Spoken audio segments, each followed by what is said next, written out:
今回はドラゴン、竜の絵を描いていきたいと思います。世界中でいろんなドラゴンが描かれますが、日本のドラゴンをモチーフに描いていきたいと思っています。まずはいつもの紙に枠組みを描いて、レイアウトを決めていこうと思います。ここには竜という漢字の文字を入れます。少しロゴっぽくも見えるように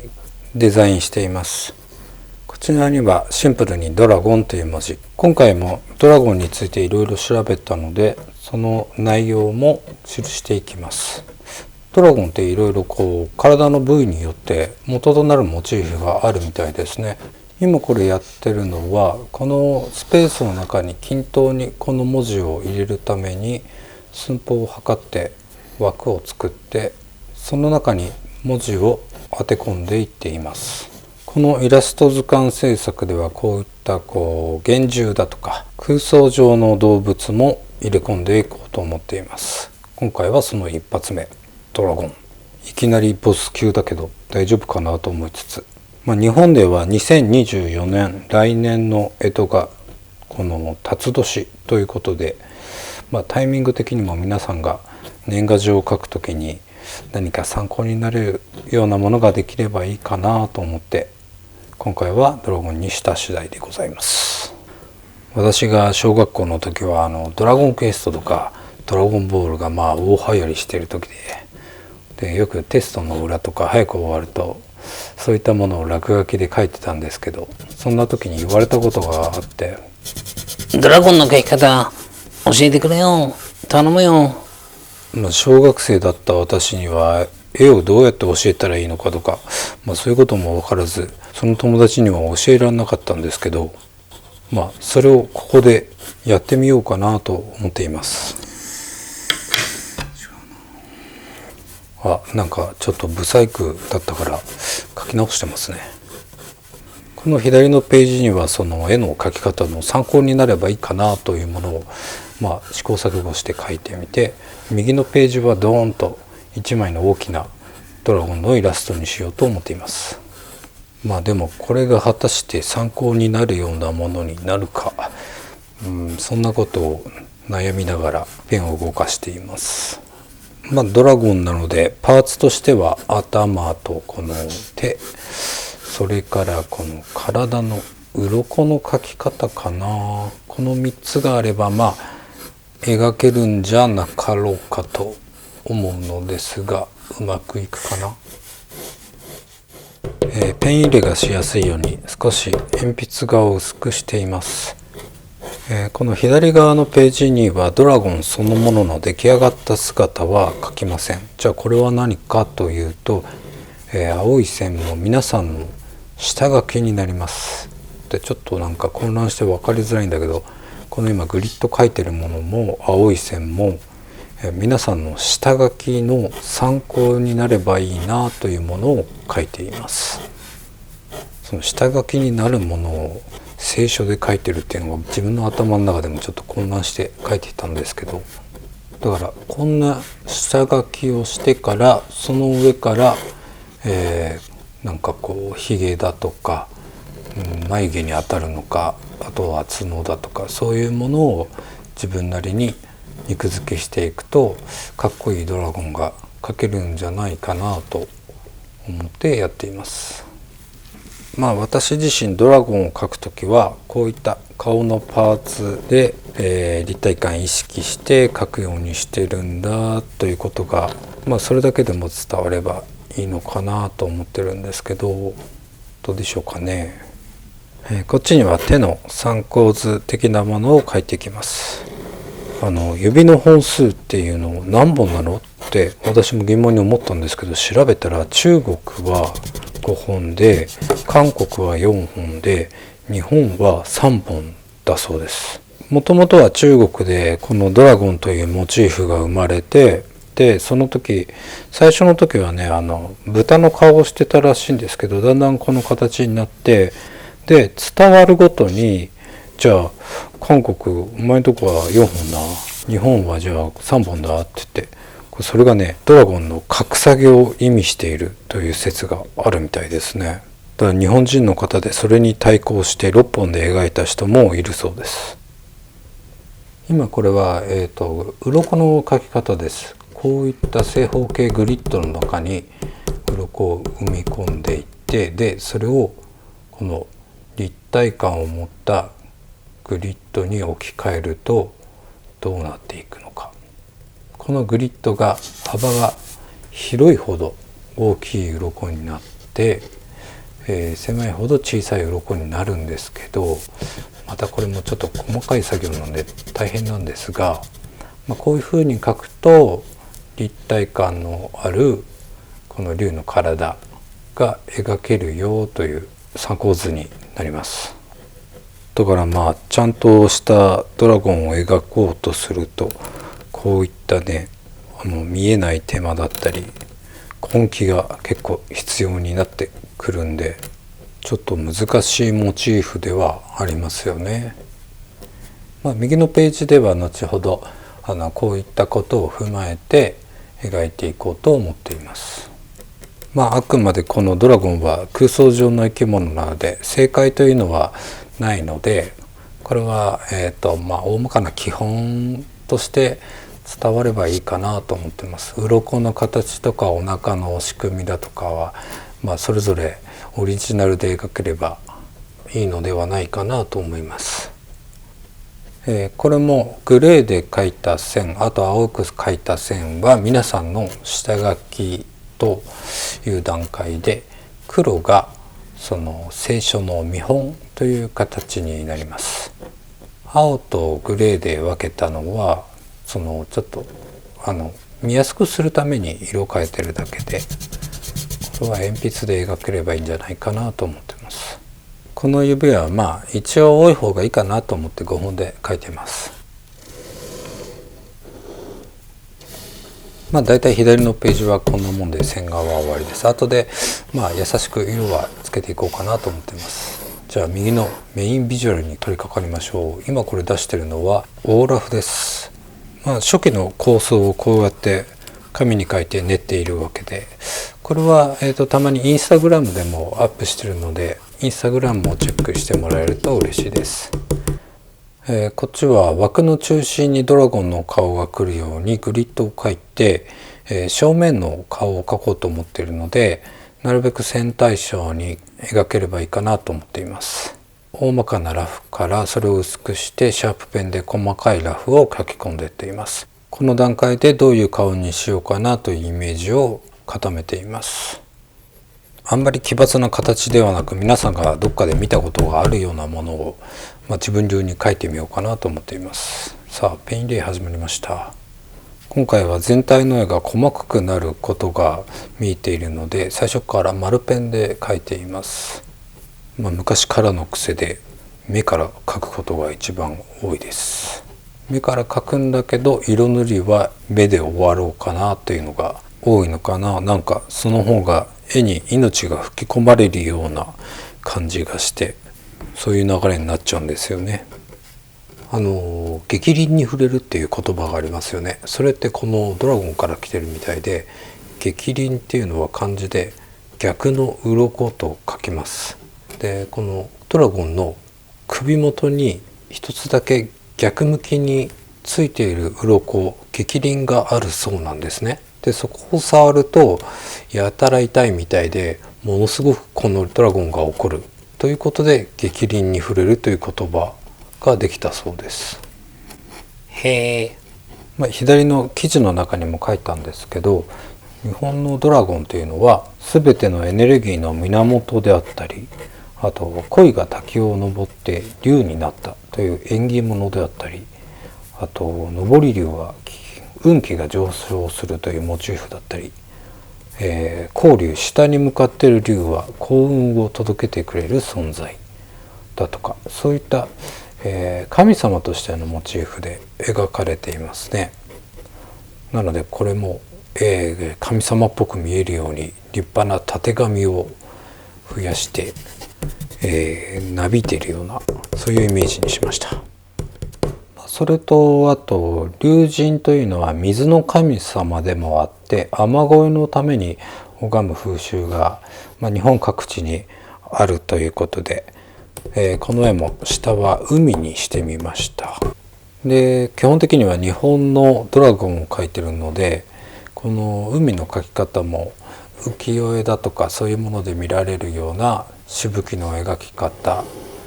波の描き方を参考に描いていっています。ここでこれはグレーを使っています。しぶきの下は黒で描いて、しぶきの上はこのグレーで描くと線画が単調じゃなく面白い感じにならないかなと思って今試し描いているところです。それがおかしかったら後で濃くするにはなぞればいいだけなんで。で線画を描くのにこの大枠はもう決めといた方がいいかなと思って今線引っ張ってますね。定規を裏返しにしてスペースを作って線を引いています。線画の再開です。しぶきや波の描き方は葛飾北斎の浮世絵を参考にしているんですけども、北斎っていうのはすごいですね。その時代西洋ではブラシを使って描く絵画が主流なので、こうブラシに白に近い薄い色をのっけてちょんちょちょんとやればしぶきは描けるんですけども、一方日本は版画で、絵を表現していた頃なので、こうパキッと形を決めなきゃいけない。その中でこの描き方を編み出した、写真もない時代なのでね、絶えず動く波のしぶきをこう写真を撮るかのごとくずっと眺めて研究したんだろうなと感心しつつ描いているわけではありますが、そんな浮世絵も世界で高く評価されていて、後世に語り継いで語りじゃないか描き継いでいるっていうんですかね。そういう描き方を発明するっていうのは本当にすごいことですよね。北斎さんありがとう。日本の竜なので指は3本にしました。別に中国に気を使っているわけではありません。さあ一番の難所、このボディです。このボディを立体的に細かく鱗を描くということで、今頑張って細かいグリッドを描いております。うまくいくかな。これ A4 の紙の半分だから英語の中に書いているんですけど、やってる時には A3 ぐらい大きい紙に書いたらもっと正確にいけるんだけどなと思いつつ、あとはねパソコンとかでこのグリッド書いちゃえば結構楽なんですけど、そうもいかず頑張っております。この背中の頂点にあたるところ、てっぺんのところですかね、そこはこういうなんか毛を意識して描いてるんですけども、これはトゲトゲにしたりだとかゴジラのなんか背びれのようにしたりだとか、そこも個人の自由ですね。これグレーで細かくグリッドを描いています。でこのグレーは多分ここ濃く塗っていくんで色的に潰れるんじゃないかなという計算で描いています。たまに濃くなるかなという、影っぽくなるかなというところはこの黒でなぞっています。あとは細かいんだけれども、水彩絵の具で鱗の感じ出せればいいんだけど、細かすぎてうまくいくかな、ちょっと不安ながらに進めております。ここら辺は雲、それもちょっと和風を意識して今下書きをして、で雲なんで薄い色になると思うので、これもグレーで描いていますね。このドラゴンというのは今ではね、日本人の間では漫画やゲームの中で登場するなんかこうファンタジー要素の産物っていうイメージが強くなってきちゃっていますが、昔の人はね本当にドラゴンっているんじゃないかって信じてた時代があったみたいで、例えば考古学が発達していない時代に、どっかで大きい動物の化石が出る、恐竜とかなんですけど、そういうものが出るとこれはドラゴンの骨に違いないなんつって、ドラゴンは本当にいるんじゃないかって信じてた時があったみたいですね。それもなんか夢があっていいですよね。でももともとはその神社とか信仰の対象のものなので、龍神というふうに置かれていたものなんですけど、雲や雨を引き起こして稲妻を放つ霊力があるとされている。なのでこの絵の中にも雲や、稲妻、雨は描いてないんですけど、それと、水の神様という意味で下を海にして、線画を進めてきました。線画の出来上がりです。こんな感じ。これから水彩画の塗りに入りますけれども、まずは空の色を塗っていきたいなと思って、その空以外の部分をこのマスキングで埋める作業を今しております。で、塗り終わったのがこんな感じ。しかしこれが大失敗への序章だとはまだ気づかず塗り始めてしまった。この時の自分に言いたい。やめろ、それ以上塗るな、ダメだ。されど止まらない。マスキングが完全に乾いてないんだ。メガロドンの時は2日置いて乾いてた。これは4日置いたんだ。どうなる？こうなる。塗った色がマスキングとともに剥がれていく。なぜだ、2日置いて乾いてたものが4日置いて乾かないとは。なぜなんだ。説明しよう。これは乾いていないマスキング液を筆でなぞったために、色とともにマスキング液が伸びて剥がす時に一緒に剥がれてしまったのであります。塗り直します。この瓶タイプのマスキング液、こっちの方が薄く塗れると思ったので、これで塗って、背景を塗り直しているところです。されどマスキングを2回も剥がすわけだから、紙の劣化が起こるんじゃないかなとかなり不安感があります。これはやってみないとわからない。しかし劣化するだろうな。どうかな。危ねえ。忘れる。これ恐ろしい。ピンクのマスキング液でこのインクも削り取られた部分があるので、その分紙も表面が削り取られたということになります。で、2回のマスキングで倍の劣化が生じたということになるわけです。いや、一時はお蔵入りしようかなと悩んだけど、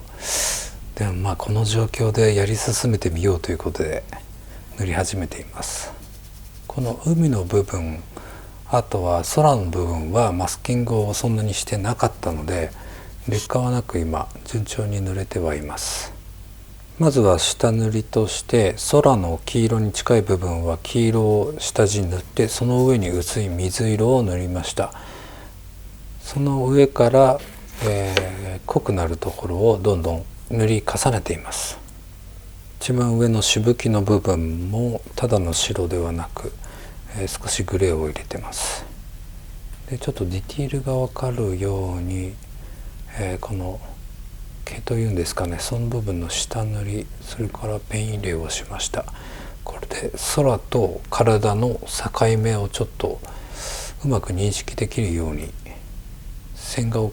上から描きなぞっている状況です。線画してても分かるんですけど、少し紙が最初の時よりボソボソしておりました。ここでコピックのグレーよりもちょっと濃いグレーのインクが欲しかったので、ペン入れに使っているインクに水を入れて薄めたグレーを作りました。耐水性はそのままです。水の割合はこれ黒めちゃめちゃ濃いのでかなり入れました。1滴につき10滴か20滴か、もうそのぐらいで薄めてます。であんまり水が多すぎると、これ丸ペンですけどペンにあまりインクがつかずサラサラと落ちちゃうので、何回もインクをつける必要があって、グレーのインクとして描けるんですけど、あんまりこれはおすすめしないかな。やっぱりイメージに近いグレーのインクを買うのが一番ベストなのかなと感じました。てなわけで、一度薄くなった線画を、上からなぞって濃くして元に戻しました。さあボディから塗っていきます。まずはこの腹の部分の下塗りからだんだん濃く塗り重ねていっています。さあだいたいこのドラゴンのボディはマスキングをしたところです。劣化はどうかというと劣化していました。塗るとね髪がボソボソしてるんで、計算外のムラができるんですけど、幸い水彩絵の具と相性がいいのか乾いてみるとそんなに気にはなりませんでした。なのでこのままなんとかいこうと塗り進めることにしました。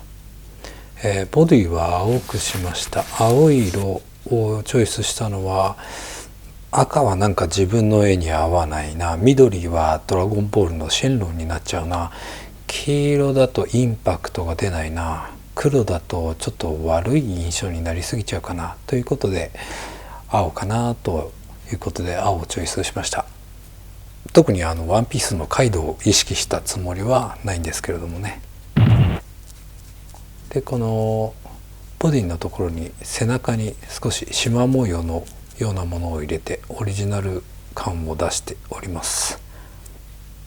他の絵を描くときはこのような紙の劣化はないので、4層5層と水彩絵の具を塗り重ねていけるんですけれども、今回は紙の劣化が結構激しいのであんまり塗り重ねはできないなということで、短時間で色を決められないかなとちょっと慎重になっています。後ろの尾っぽの方は、この前後の立体感というかね、遠い近いが表現できるように線も薄く色も薄く塗っています。このたてがみを塗り出していますね。グレーにこのドラゴンはオリジナル感をちょっと出したいので、濃いグレーと薄いグレーのメッシュにしました。この雷の部分は黄色白い隙間をわざと作りながら塗っています。そうするとちょっと光るような表現ができるかなと思います。今これ周りを暗くしているのはビネットのつもりです。インスタでも写真の加工するときに写真の周りを暗くするビネットってありますよね。それを意識して真ん中の絵が強調されるように少し周りを暗くしました。95% 塗りが完了したので周りの枠を決めていきます。これビシッと締まるようにただの黒で塗り進めております。こっちの漢字の龍の字も黒で塗っています。描き始めは濃く後の方は薄くムラが出るようにしました。周りをもうちょっと暗くしたかったので色鉛筆を使いました。さすがにこれ以上絵の具を使うと紙にダメージが出て逆に絵の具が削り取られるような感触があったので色鉛筆を使いました。仕上げに一番透明度の低いアクリル絵の具の白でしぶきをプラスして勢いを出しました。ドラゴンの文字などは右のページに合わせて黄色黄土色系の色で塗り進めています。少しでもページ全体に統一感を、あとはホワイトで細かいところを修正して、ここも青く塗っといた方が分かりやすいかなと思って、ちょっと薄いかなというところをペン入れして、最後に目に黄色を入れて完成となりました。今回は大きなトラブル、マスキングが乾いてないという大失敗がありましたが、なんとか最後までたどり着けました。いやー、なんで乾いてなかったのかな。触った感じはね、メガラドンの乾いてる時とね同じだと思ったんですよ。でも青い瓶タイプのものはしっかり乾いてくれたので、今度からはそっちを使ってこのミスがないようにしたいと思っています。さあどうでしょう。来年の絵とドラゴンの絵を描くときに少しは参考になればいいかなと思って描かせていただきました。